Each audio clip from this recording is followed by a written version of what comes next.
Se liga nessa música. Tá bom, vou te preparar. Se liga. Gente, tem gente passando fome no Brasil. A Dilma tá aumentando a gasolina, que a gasolina dá cara pra caralho.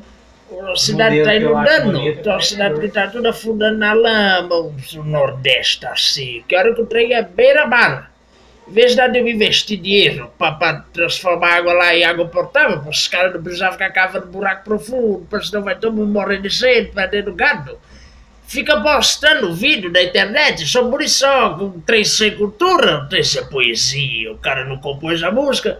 Os caras pra pôr essa música foi no banheiro, dá uma cagada, pensou na Muriçoca e começou a inventar essa palhaçada, que não pode, tá aí o recado, em vez de ficar postando essas bolsas na internet. Não pega seu tempo com isso não, meu filho. Vai atrás da Dilma, vai falar com ela pra ela baixar o preço da gasolina, pra salvar o povo do Nordeste. Morreu não sei quantas crianças lá no Maranhão. O povo deu audiência pra isso? Não, deu audiência pro otário que faz a Muriçoca, soca no Santander, essa porra. Um abraço.